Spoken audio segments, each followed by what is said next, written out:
All right, welcome back, everyone. Today we will be talking about monetary policy and bank regulation. This is the final section, the final little banking chapter. This one we will go a little more in depth into.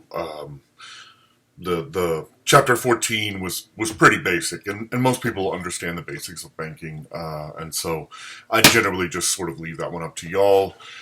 We will go a little deeper into this, and then we will talk about what happened in 2008, 2007, 2008 during the crash. I know many of you were kids back then, but it's really important to understand what happened and the policy results and the policy effects and these sorts of things. So, all right. I hope you read the chapter, and if you want to pause me and pull out your notes, they're in the files section of your Canvas platform, and then we'll dive in. All right. Chapter 15, Monetary Policy and Bank Regulations. Excuse me. So, the basics of the Federal Reserve, or the central bank. In America, this is called the Federal Reserve. But in general, this concept is known as the central bank. So this is the Bank of England, the Federal Reserve in America, the Central Bank of Japan, etc. Their job is to regulate the interest rates in the market to the purpose of targeting a healthy inflation rate and a healthy unemployment rate. Okay, so the Fed's job is to ensure that the demand for money in the system is at the right spot. So this is interest rates. It just affects the cost of borrowing, right? The price of borrowing.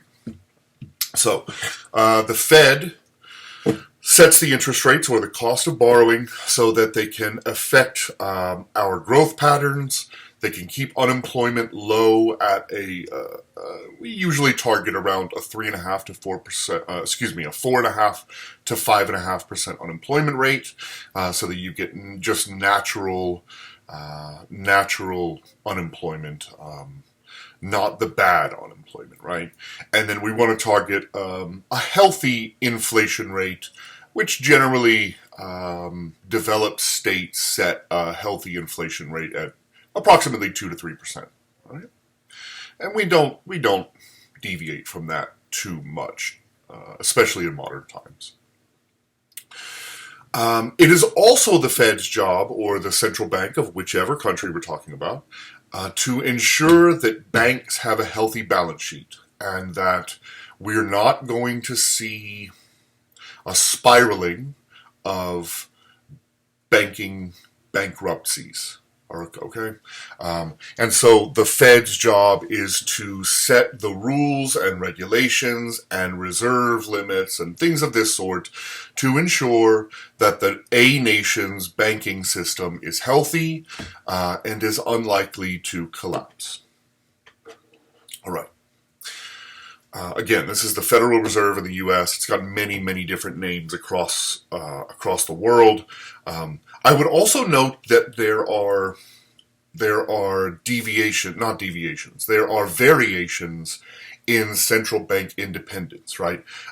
We don't really conceptualize central bank independence as a binary, as they call it dichotomy, right? 0 or 1, black or white. Yes or no, this sort of thing, like independent, non-independent. It doesn't really work like that, right? All independent banks probably have some pressure from their government, and they are pushing back against that, right? And some governments have more leverage over what happens inside the boardrooms of their central banks, right? America is generally considered to be a very independent central bank. Yes, some of the board members are appointed by the president, but they are on a 14-year term, which means that they will outlast their president, period. And that eventually their president will have no say on their decisions because he or she will be long gone. they also are sort of staggered, right? Because in our system, we generally have turnover of the presidency quite often, usually every 8 to 12 years, somewhere on average in that range. The turnover seems to be higher in modern times than it used to be. It's a lot easier for someone to lose an election. We saw it with Jimmy Carter. We saw it with George Bush 1. We saw it with Donald Trump. We may see it with Biden. The way things are going, it's there's some interesting numbers already about midterm elections. So it seems to be more and more likely that you'll lose your not your midterm election, but your gubernatorial election. Okay. Anyway, that's besides the point. The idea is that the central bank in America is pretty darn independent. 14-year terms. Every 2 years, a new person drops off the board on January 31st, and another person is appointed. You cannot serve more than once, and not only are the board members appointed by the president, but you also have automatic board members from the heads of the 12 different regional federal banks. You also have people from the biggest private banks on the board, and so this is considered to be one of the most expert government entities in America. It's really detached from government. There have been many times when the chair of the Fed and the president butted heads because the president wants to see interest rates drop because of course they want greater growth, but the Fed said that's not safe, we're not doing that. And so in my personal opinion, this is an excellent thing. You should not have politics affecting your economics because things can get really out of hand very quickly. And you should have experts running this. And so I would make the point that the Federal Reserve Chair is actually more powerful than the president. Is probably the most powerful person on the planet right now is Janet Yellen. She is an absolutely brilliant woman. She's got her PhD from Yale. She taught at Harvard. She taught at Yale. She taught at Oxford. She taught at UC Berkeley. She's been in the top levels of government for most of her life. She is one of the most brilliant people in America. So I'm happy that she's running things. And she seems to be pretty conservative about making any major changes, as a Fed chair should be, I think. But again, Alan Greenspan, to Ben Bernanke, to Paul Volcker, who man, Reagan hated Paul Volcker. Paul Volcker raised interest rates dramatically in the Reagan administration, and Reagan was pissed off about it, furious. And so you see that in America, there's a lot of independence between the politicians and our central bank. It's not always like that. Japan has worse problems with it. Germany's getting better, but they have had issues with this in the past. England tends to be pretty good about it. England has learned its lesson about letting kings or leaders meddle with economics because of their long history. So again, don't think of central bank independence as just 0 and 1. And again, I would say go talk to your Professor Wes Jameson about this topic in particular. He studies, and his entire dissertation was about central bank independence, and do presidents try to just inject money into the system right before an election so that they'll be reelected. Cool stuff.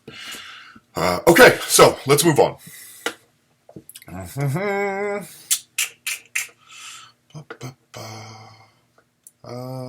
Section 15.2. We'll talk about a little terminology.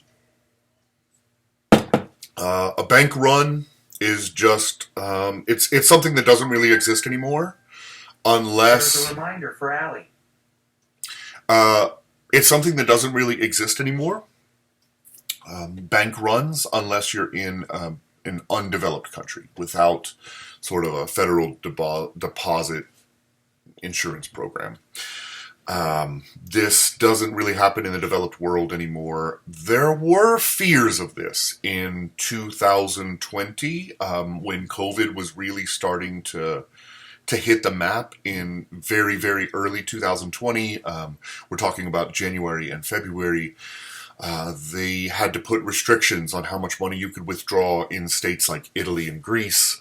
The more unstable of the developed states.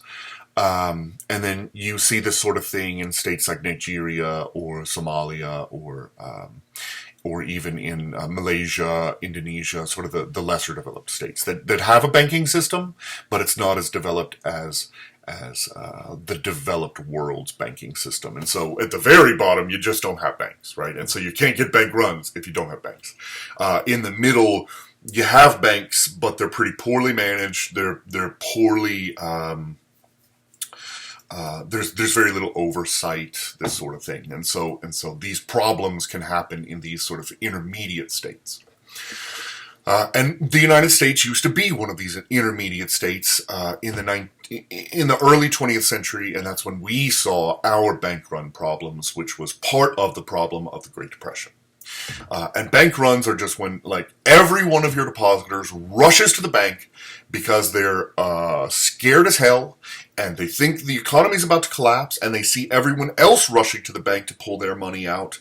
And back in those times when your deposits weren't insured by the FDIC, it was first come, first served. And we know that banks have a very small portion of their deposits are actually held in reserve as leverage to be able to pay out.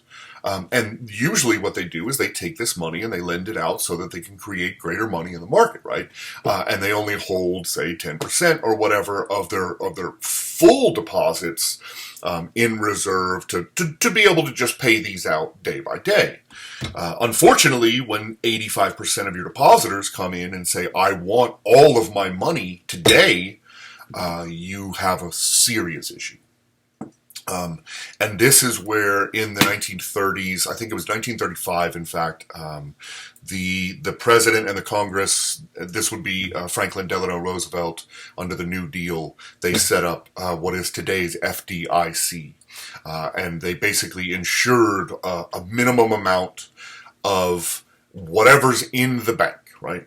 And today the limit has been pushed all the way up to $250,000. Like if there is a run on banks, and the banks cannot cover their deposits, they pay a very, very, very small amount of insurance to the FDIC, which is the central bank, the Fed.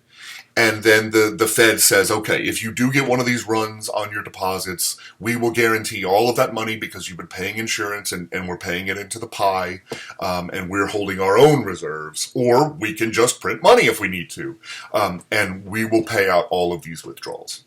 Up to $250,000, because beyond that, like, too bad, man. Just too bad. Like, the whole economy is collapsing. We're in chaos. 250 grand's all you're getting, you know. So this probably wouldn't be enough for most major businesses to survive, and they have other avenues for protecting their own assets. But this is generally just for the individual depositor. Do you have a bank account? We'll cover up to $250,000. That's 99.6% of the population, I'm sure. I mean, it's not like once you get over $250,000, like a lot of the population is going to be hurt. So that's why they put the limit there. And it moves up as inflation moves up, etc. Okay. We talked about all of this. The lender of last resort. The banks are also, not the banks, excuse me, the federal bank, the central bank, the Fed, is set up to be the lender of last resort. If something goes devastatingly wrong and our banking system starts to collapse and banks cannot get access to funds to be able to lend out from other banks or from the international market, then the federal government and the the Fed in general has the right to be a lender, and they can lend out of their own reserves, or they can just print money and lend it out to try and ameliorate the issue. But usually this is really short term, and then they'll basically take that money out of the system once things start to stabilize. Okay. Section 15.3. How does a central bank execute monetary policy? So, I would say there are 3 pointers here. Only 2 of them are relevant in this day and age. Changing the discount rate is all but defunct. So, let's focus on the first 2. I'll touch on the last one, but remember that the third one it's nearly non-existent at this point in time. Okay, so first, we have open market operations. The central bank basically can just buy up or sell off assets. And generally how this works is they buy U.S. Treasury bonds, which are incredibly safe because they are also backed by the United States government. And so a lot of banks like to invest in Treasury bonds, and even the Fed will also give banks a bit of an incentive to buy bonds as a way of investing, to make sure that the system is backed by some really, really safe investments, right? And then you can go off further and get into more risky investments, but I'll incentivize you putting at least some of your investment into bonds, because it's really safe, it's backed by the United States government, it's never not been paid out, right? And so it's one of the safest investments on earth.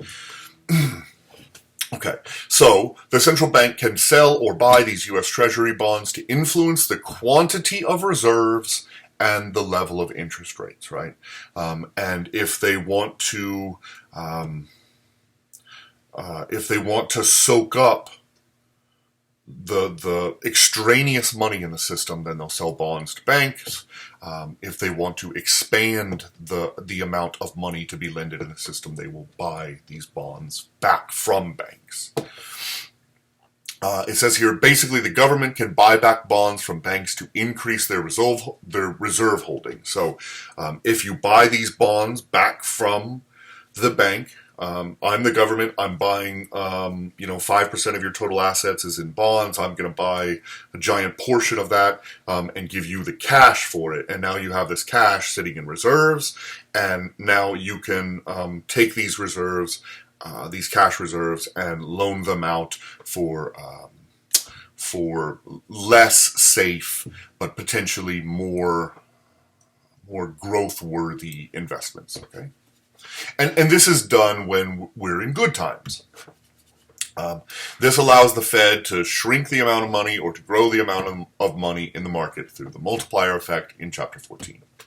And basically what they're doing is targeting the federal funds rate, and this is the rate that banks use overnight to loan each other money on incredibly short-term loans that are generally used to buy currencies, to buy and trade currencies overnight so that your money is still making money while our own stock markets are shut down, these sorts of things. And so this is another very, very fast moving, and even today, like in nanoseconds, this sort of thing happens because of the vast growth of technology in our financial markets. These things are happening instantaneously in nanoseconds, overnight, thousands or tens of thousands or more times per night, and banks are borrowing from each other to buy this currency, to trade off against this currency. Maybe we'll make a little bit of money and then we'll pay off that loan overnight. It is wild how many transactions happen. So, cool stuff. Okay, we can also change the reserve requirements. This is point number 2. If the reserve limits are increased, there will be less money to lend, and the currency level in the economy will shrink. So, if we want to pull in contractionary economics, we want to shrink things down a little bit, things are burning a little too fast, we're past that LRAS, on our equilibrium point, like we talked about in the last chapter, and then we want to sort of bring it back to the LRAS, then what we will do is increase reserve limits. Now your deposit reserves have to move from 10% to 11%. That will pull out the amount of money that you can loan out by just a slight amount. And so it will shrink the amount of currency in the market. Remember, these are very, very small, tinkering around the edges sort of changes. These are so incredibly slight and slow moving. So just keep that in mind. The Fed is not making massive changes. That is a really good way to screw everything up. And so even if they make a 0.25% change to the interest rate, they'll announce it like 3, 4, 6 months. Okay, we're going to slowly implement this, and we will probably put in a 0.25% increase to the interest rate 6 months from now, right? And so it's all about like keep everybody informed, don't scare people, don't cause a panic, okay? Because we've talked about a lot of this stuff is just based on trust. What is the aggregate psychological belief about the health of the economy in the future? That's all that economics is. It's wild. It's all based on your thoughts. It's almost, in a sense, none of it really exists. And so if people just suddenly start thinking that inflation is going to kick in, maybe it will. If people suddenly start thinking that the economy is going to contract a year from now, then we'll start seeing less borrowing in the system. It's pretty wild stuff. So, in a sense, the Fed's job is to just put on a happy face, right? And just convince everybody like it's wonderful and it's getting better. So it's pretty fun. Like I said, go and read some of this aggregate psychological behaviorism. If this kind of thing interests you, I love it. All right, number 3, changing the discount rate. This isn't really used anymore. It is largely defunct. It was used to stop bank runs. And since we have the FDIC in place, this is unnecessary. And so I won't even ask you about it. This is like if you want to learn economic history, learn about changing the discount rate. Otherwise, it's unnecessary. All right, section 15.4. Whenever we're talking about wanting to grow the economy, that's expansionary policy. So we want to lower interest rates. We want to encourage borrowing. Anytime we want to go the opposite, we have contractionary monetary policy. We want to raise the interest rate, which raises the cost of capital, and reduces the amount of borrowing in the system, right? And so if you look at figure 15.7, this is just a simplification of how this would work. So just assume that we are at equilibrium 0, E naught. And if we want to contract the economy, what we will do is raise the interest rate. And this will pull out the amount of money in the system. So we move from equilibrium 0 up the demand curve of finance, the demand for finance. We move left and we shift to equilibrium 2, where the supply curve of finance meets the demand curve of finance. And this inevitably brings higher interest rates and a smaller GDP. And then on the opposite end, if we expand, we reduce interest rates and we expand our economy. Now, these things have limits, and you can see here on the demand curve, like eventually you're just going to flatten out. Like you can't just keep dropping interest rates and expect there to be an effect, because right now we're at 0%. What do? Do we start having people pay you to borrow money? That doesn't make a lot of sense, right? And so, in a sense, we have taken away one of our very powerful main tools of economic adjustment by putting our interest rate at 0. we can no longer drop it. And arguably, we can't raise it either because that's going to cause a lot of fear. And so we're sort of stuck in this spot where the Fed has completely divested itself of maybe the most important tool used by the central banks to fix things, adjusting the interest rate. And so this is very interesting, and we don't know much about what's going to happen, what the effects of this sort of interest rate policies are. We've only really been here for about 15 years, and we're starting to see issues with it. We're starting to see issues with the idea that you can't actually affect the economy because the Fed has lost its biggest tool. And so they don't really know what to do now, and what Ben Bernanke did, who was our former Treasury Secretary before, our former Fed chair before Janet Yellen and after Alan Greenspan. What he did is, instead of trying to adjust the interest rates and stuff through the purchasing of bonds, which are really safe, is he had to buy up all of these horrible assets. The TARP relief program basically said that, all right, we're going to buy all of this absolute trash assets, these mortgage-backed securitized loans. We're just going to snatch them all up from you. They almost made you all bankrupt, and so we're going to get them off of your balance sheets. It was sort of bizarre, and while it worked a little bit, it was really, really poor policy, and we'll talk about why. But before that, I guess we should talk about these last couple of graphs. Okay, if you look... Nope, I'm going to leave those graphs up to you. They're fun, but they're complicated, and it was like 3 or 4 pages of reading, so the history of these 9 episodes I will definitely leave up to you. I'm not going to walk you through every moment of our economic history. Okay, so the response to 2007 and 2008. Here's what happened in a nutshell. This is a very simplified version. The banks... During the 1990s and 2000s, Alan Greenspan and the government, both under Republicans and Democrats, pushed for deregulation.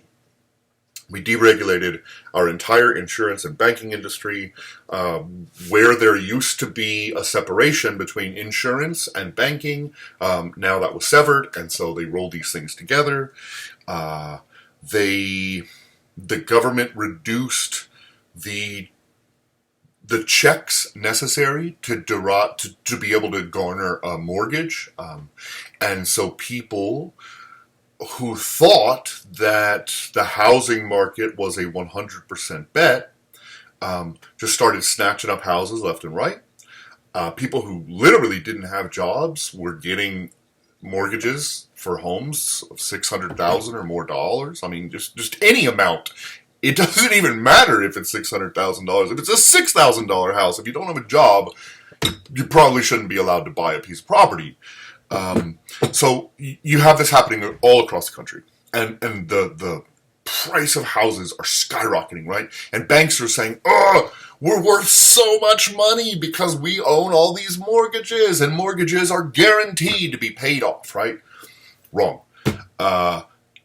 The system collapsed, and what happened was the banks, to purportedly reduce their own risk in their local or regional market, they would take their mortgages from their own specific area, and they would add them to other mortgages from all over the country, and they would package these up. They'd take, say, 10,000 mortgages, and they would all throw them in a package, and because they were houses, and because houses historically have been a generally good bet, they just said that every one of these packages is an A+++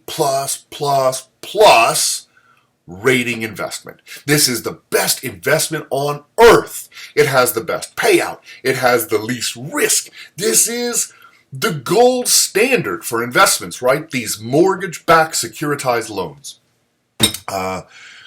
So they started selling these off to investors, and especially to banks, insurance companies, and to what are these called? These giant investment houses. Man, I can't remember. It'll come back to me in a minute. But they started selling these off to investors. These securitized mortgage loans that were supposedly A++, and the banks were buying them up so that they could shift their risk from their local and regional area to countrywide. Blah blah blah. It's supposed to be incredible. Then it was shooting up the cost of housing more and more, and eventually, because of what's also called an ARM, an adjustable rate mortgage, which was a new tool that occurred because of the deregulation of the housing market. An adjustable rate mortgage means that as interest rate change, so does the borrower's interest rate. So the government basically said, we're going to protect banks instead of people. And so banks can basically loan anything they want, and then they can just change the interest rate. Instead of having to incentivize making good investments, now we're going to put all of the risk on the actual borrower. And so all of the risk got passed to the borrowers. And as the housing costs started to go up, so did interest rates. Because there was a little bit of fear that, the economy is burning a little too hot, and Janet Yellen was one of the few who actually predicted this. The economy is burning a little too hotly. We need to slow things down, so we're going to increase interest rates. Well, that means that they increased interest rates on the borrowers instead of the banks. And suddenly, borrowers' interest rates that were at 1% now jumped to 2%, and now we have another $100 we have to pay every month. Or maybe 2.5%, and we have another $200 to pay every month on our mortgage, and people stopped paying. And then because people stopped paying, these AAA plus assets became junk, and housing market prices collapsed overnight. And millions of people were kicked out of their homes. Lehman Brothers and Bear Stearns went bankrupt. And the U.S. government stepped in eventually and put in what was called the TARP program and quantitative easing, and said, all right, we're just going to buy these crap assets from you and basically charge the taxpayer for them. And hopefully that will kickstart bank lending again and get the economy back on track. Well, with the wonder of hindsight, economists say that this was a terrible plan. And it was sort of corrupt, and that the banks themselves had a lot of hand in writing the legislation, and that they bought off the politicians to write it the way they wanted to, and that now, doubly or triply, you are hurting consumers. So not only did you allow the deregulation of the mortgage market and adjustable rate mortgages to shift the burden of making good decisions and ensuring non-risky loans from the banks to individuals who have a lot less ability to make these decisions themselves because they don't have statistical programs, they don't have economic knowledge. You get my point. Then they shifted the burden because they said, all right, all of these bankruptcies and all of these mortgages, well, we're just going to let the banks take all these houses because those are their assets. And so now millions of individuals who borrowed too much money and who couldn't afford to pay their mortgages, whether because of bad decisions or whether they were sort of shunted into these adjustable rate mortgages, there's both cases, right? And then finally, the third time, the U.S. government said, all right, well, we're not going to help out on the middle class end. We're not going to help the people who have had their homes taken, basically, and are completely bankrupt. We're going to save the banks. We're going to just buy up all these crap assets and reset the system and let them start again and really not make any changes to the system. And so it was a really slow recovery. It was really poorly written, and it was sort of just thrown on the books right before George Bush II left and Obama stepped in. And so there were serious problems with this bill, and we're really, even to this day, we're not really back on track.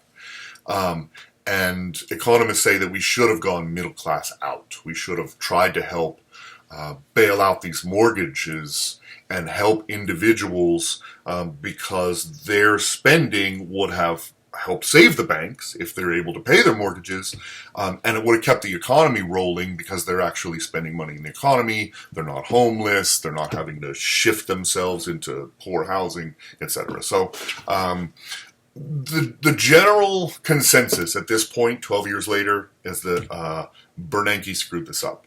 And that I think this is one of the reasons why we're seeing such a push to just put money in individuals and small businesses' hands right now, rather than the supply side out, investing in banks and stuff, because then they didn't even really start lending money again anyway. And so not only do the United States government buy crap assets that are now going to have to paid for by you and your progeny, but it didn't work. So, I don't know, man. It's really, really shady stuff. Anyway, all right. Okay, pitfalls for monetary supply. We should say that this takes a long time. These sort of policies take, anywhere from 12 to 36 months to really start to see an effect. You have a severe lag because of what we talked about in the past, sticky wages, sticky prices, but there are also difficult logistical errors or logistical difficulties to get around. So there are a lot of reasons why these policies are very slow. And this is another reason why they just sort of tinker around the edges instead of making enormous changes, okay? Another problem is excess reserves. So say that the Fed wants to stimulate the economy, which is in a recessionary period. They can change the reserve rate, right? They can lower the reserve rate so that hypothetically banks are going to loan out more money, and this will cause greater demand, et cetera, et cetera. The problem is that banks don't have to lend that money, and that's what we saw in 2009. We reduced the bank reserve and say you don't have to hold as much of a percentage of your deposits in the bank. And we bought up all their garbage assets in the hopes that they would start lending. They didn't care. They didn't lend. They weren't interested in that because they didn't expect there to be, they didn't have expectations of growth for the future. And so why lend our money? It would be better to just sit it here than risk losing it, right? And so this can be a real problem too, is that just because you want to expand, you want to put in expansionary policies, doesn't mean that it's actually going to have any effect on the aggregate behavioral patterns of bank managers. Okay, and then the very last concept I want to talk about is money velocity, and this is a pretty interesting concept. Unfortunately, because of the new change to to the M1 data, which we saw in the Econ Extras I posted the other day, we might not be able to use this measure anymore. I'm very interested to see what happens with the new drastic change to the M1 and how that affects our economic modeling, statistics, data gathering, all that stuff. Okay, so money velocity is just GDP over the money supply, and it basically is akin to the multiplier effect. It's a way of tracking how the multiplier effect is working. And it basically is it's sort of a measure of the number of times a single dollar will turn over per annum. Okay, and you could see in the 1960s it was pretty low, but rising steadily. A dollar would turn over about 4 times per year in 1960. It's rising up to about 7 in really early 1980. And then rises. There are a few things. First, This is increasing over time. And this is because of technology, it is because of the ease of economics, the new advent of things like the UPC, all kinds of stuff, all right?